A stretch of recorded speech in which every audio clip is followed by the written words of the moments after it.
Hello and good morning from my side again.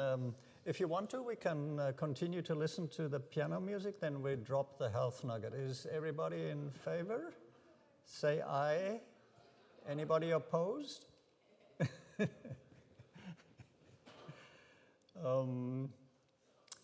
Yeah, let's have a look. I read a very interesting article this past week, and it talks about spoke about sunscreens. And what we need to know is that there are chemical sunscreens and physical sunscreens. And what this means is chemical sunscreens will absorb ultraviolet radiation, whereas physical sunscreens reflect the ultraviolet radiation that does or can do harm to the skin. When you look at the contents of chemical sunscreens, you find a whole list here of ingredients, and the long and the short of it is that they can cause allergic reactions and especially also detrimental hormonal and endocrinal disruptions. So that means these sunscreens can interfere with hormones that are produced, and they can also interfere with endocrine organs like the thyroid and other organs that produce substances that are active in our body. And the best well-known is the thyroid hormone. Something that was quite frightening to read was that when these sunscreens are applied liberally, they have even discovered that traces of these substances can be discovered in human breast milk, which is quite concerning. And something else that was quite interesting to me is that the substance that you see here at they're almost impronounceable, oxytinoxate, is forbidden in the states of Florida and in Hawaii, because when the people go swimming, these substances get dissolved in the water and are poisonous to marine life. That is not very encouraging, isn't it? One of the substances is even thought of to be carcinogenic, which is also not a very big plus. Now, in 2023, a study came out.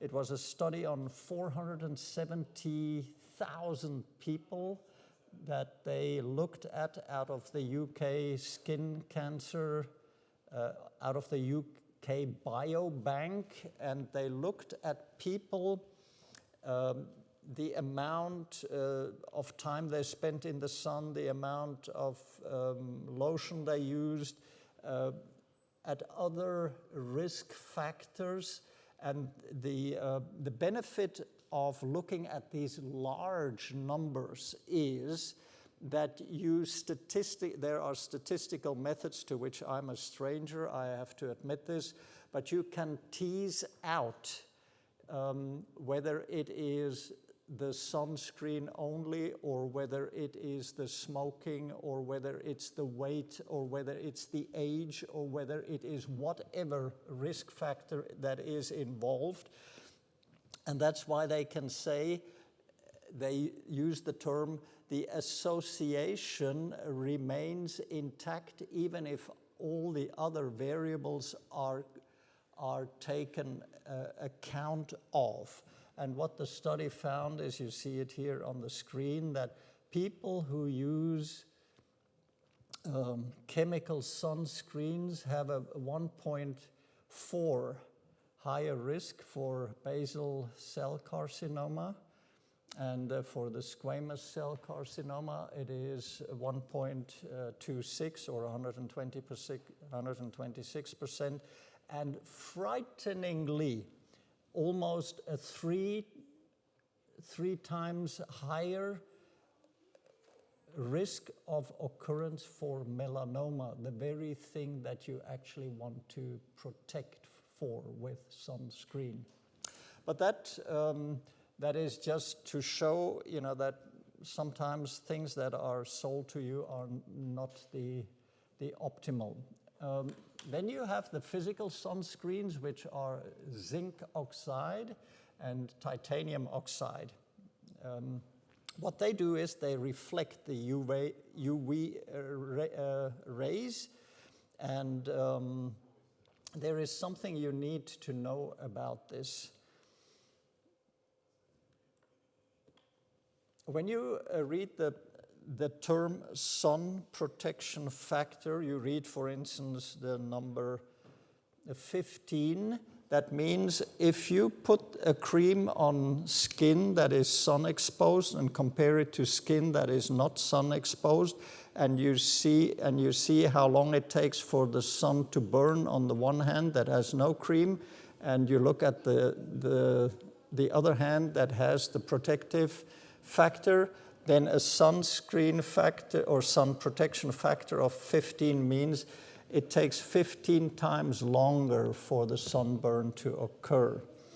Now, the problem is that these chemical sunscreens, they only screen out the UVB rays, but not the UVAs, which penetrate deeper and will cause more damage. The UVB rays are responsible for the sunburn, which is a nuisance, which can also be avoided. But the far greater danger in the long term is the UVA exposure of the skin. And that is not taken care of with sunscreen. That is what you need to know. Not taken care of with chemical sunscreen. The zinc oxide can do it, and zinc oxide is also allowed, even by the FDA,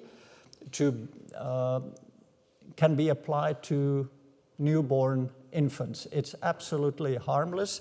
And what you do is you can buy zinc oxide online or in a shop. It's a white powder.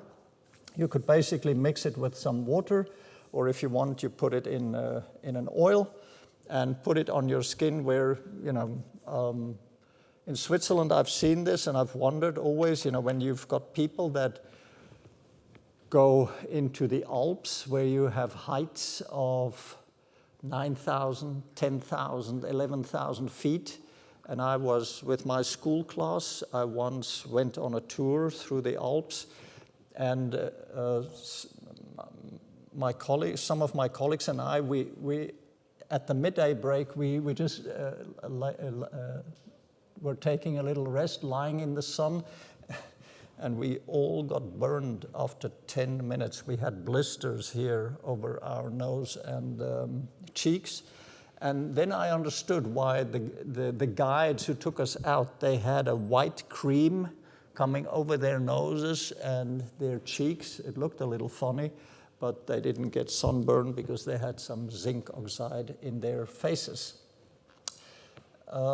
The other thing that was interesting to read is, if you want to, and I guess nobody has the time, but it's just an interesting item, you can make a natural homemade sunscreen by taking some almond oil, which has a sun protection factor of 5, which is quite interesting. And then shea butter has a sun protecting factor also of 5, coconut oil of 4, and then zinc oxide has a sun protection factor of 20 or more. That is quite impressive. And what I didn't know is that carrot seed essential oil had a sun protective factor of 30 to 40. That is quite amazing. And then if you want, you can, for aromatic reasons, you can add some myrrh and lavender or vanilla, whatever you want to.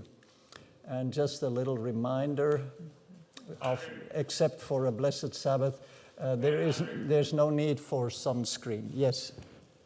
One thing that they need to know is that the consumption, internal consumption of 10 to 15,000 IUs of beta-carotene has an SPF of 15. That is certified through the FDA also. Nobody wants to talk about it, but simply eating enough beta-carotene on a daily basis, you'll have a natural, internal, no side effects of simply taking beta-carotene. And that is obviously what you get in carrot seed essential oil. Correct. That is the beta-carotene. Maybe I'll do another health nugget and we'll talk about the food components that can protect you internally from the damages of overexposure to sunlight. But I want to express at this place here again, we all suffer from underexposure, and the older we get, the worse it gets. Be intelligent. The sun is a beautiful natural healing method. Don't get burned, but have plenty of exposure. There are the physical, biophysiological reasons why this is the case are being unearthed more and more. And I just heard on a podcast the other day, in Australia, a hospital was built where the ICU ward is built to the north, because that in the southern hemisphere the sun comes from the north, where they can open the windows so that the patients that lie in their beds can be exposed directly to the sunshine, to the sunlight. And the tragedy with all our windows here are they are UV blocked. So we do not get any benefits from this. So in a sense, you're a little sicker than you were when you get out of church than when you came in. And that is actually not a good thing, but you must make up for that this afternoon when you go out in the sun. Will you promise? All say aye. Thank you.